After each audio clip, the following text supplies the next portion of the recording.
मानवता की सेवा के कहने को कई पेशे हैं, लेकिन उन्हीं पेशों में से खास होता है एक नर्स का पेशा।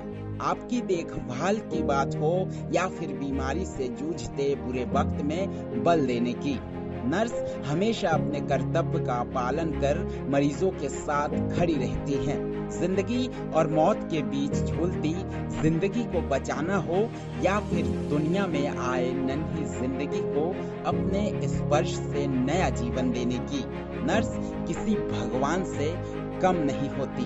सफेद एप्रिन पहनने वाली सुप्रभा से मिलिए। 16 साल हो गए ड्यूटी करते करते, लेकिन चेहरे में जरा भी शिकन नहीं, बल्कि काम करने का उत्साह दिन व दिन और भी बढ़ गया है। सुप्रभा एएनएम नर्स है, जिनकी ड्यूटी डिलीवरी सेक्शन में लगातार लगी हुई है। काम की शुरुआत सुप्रभा ने कटनी जिले से की थी और जो मुहिम गांव-गांव में सुप्रभा ने छेड़ी है, अब उसे वे जबलपुर में भी जारी रखे हुए हैं। सुप्रभा ने अब तक गांव-गांव जाकर गर्भवती महिलाओं को नॉर्मल डिलीवरी के लिए प्रेरित किया और अब तक करीब 2500 बच्चों की डिलीवरी वे खुद करवा चुकी हैं। सीजर ऑपरेशन के दौर में नॉर्मल डिलीवरी करवाने की सुप्रभा की मंशा महिलाओं को स्वस्थ जीवन देने की है।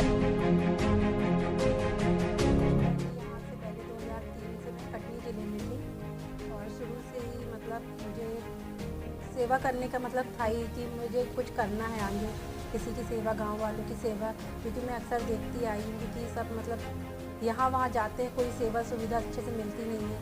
तो मुझे लगा कि कम से कम इस जॉब में जाऊँ तो किसी की सेवा कर सकूँ मैं। इसलिए 2003 में मैंने ज्वाइनिंग करी। ट्रेनिंग के बाद कटनी ज़िले से ही मैंने मतलब अपनी जॉब शुरुआत की है और तब से ही मैं मतलब PSC में ही पॉइंट थी। तब से मैं डिलीवरी सेंटर देख रही हूँ और अपना फील्ड वर्क भी देखती हूँ साथ में। शहरी माहौल में लगभग 100 में से 90 सीजर ऑपरेशन का फिगर है, जबकि सुप्रभा ने ग्रामीण अंचल में इसका उल्टा आंकड़ा मेंटेन किया है। किसी गंभीर स्थिति होने पर ही सुप्रभा महिलाओं को ऑपरेशन के लिए जबलपुर रेफर करती है, नहीं तो ग्रामीण चरगवा स्वास्थ्य केंद्र में ही नॉर्मल डिलीवरी करवाती है।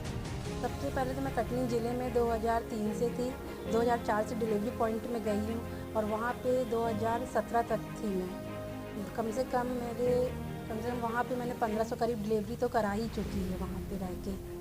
और जितनी भी डिलीवरी आती थी अधिकांश नॉर्मल ही डिलीवरी कराई गई। बहुत ही कम ऐसी कि जो सीजर के लिए भेजी जाती थी, जो अपन को लग रहा है कि अब नहीं अपन करा सकते या नहीं हैंडल हो रही है, बहुत ही टफ है, तभी उनको सीजर के लिए या फिर ज़िले के लिए भेजा जाता था। और जितना हो सके उनको समझाइश दे के कि सब ठीक होगा, उनको सब अच्छे से मतलब समझाया जाता था कि वो मतलब एकदम से घबरा जाती थी। घबराए ना, जो होगा सब अच्छा होगा, क्योंकि यहाँ पे जो PSC रहती है उसमें इतनी सुविधा रहती नहीं है कि अपन यहाँ पे सब हैंडल कर सकें। ना उपकरण, ना सीजर के लिए अपने पास, ना कुछ ऐसा है कि अपन उनको करा सकें। इसलिए अपन को यहाँ पे उनको समझा के नॉर्मल डिलीवरी कराते थे उनको, कि ताकि कोई परेशानी ना हो। अच्छे से मतलब कि इतना घबरा जाती हैं, गाँव की मेडिकल जाने के ही नाम से घबरा जाती हैं कि हम नहीं जाएंगे वहाँ पे, मतलब कोई सुविधा नहीं, कोई सुनाई नहीं होती है। तो अपन उनको अच्छे से समझाते हैं कि वहाँ पे भी सब होता है और यहाँ पे भी होता है, सिर्फ वहाँ के बच्चों को थोड़ी ज़्यादा सुविधा मिल जाती है अगर कोई डिफ़िकल्ट होती है। कहने को कोरोना संक्रमण में भी सुप्रभा गर्भवती महिलाओं और बच्चों का विशेष ध्यान रखती है। एक और शहरी इलाकों में जहां प्राइवेट अस्पताल बंद पड़े हैं, ऐसे में सुप्रभा ग्रामीण इलाकों में बने स्वास्थ्य केंद्रों को खोलकर लगातार अपनी सेवाएं दे रही है। संक्रमण के इस दौर में भी गांव की गर्भवती महिलाओं की पूरी देखरेख रखती है। जबलपुर से दी लालटेन के लिए शुभम पाटकर की रिपोर्ट। परसों ही के दिन मतलब एक डिलीवरी आई थी, 7 मंथ की थी और बच्चा उसका आड़ा था। तो उसको हमने समझाइश दी है कि आप मेडिकल चले जाओ, ताकि आपकी मतलब बच्चा भी हो सकता है कि बच जाए। लेकिन खैर बच्चा तो स्टिल बर्थ है। पूरी जांच करने पे हमने देखा कि बच्चा स्टिल बर्थ है, 7 मंथ है और बच्चा आड़ा है। लेकिन वो महिला जाने को तैयार नहीं थी कि पैसा नहीं है। जबकि मैडम से भी बात हुई, मैडम ने भी कहा कि उसको हम पैसा दे रहे हैं, 1500 जो भी अपने पास हम दे रहे हैं, वो मेडिकल ले जाए। उसके बाद ही वो महिला बोली नहीं, हम यहीं कराएंगे, आपके ऊपर पूरा विश्वास है, आप यहीं कराओ।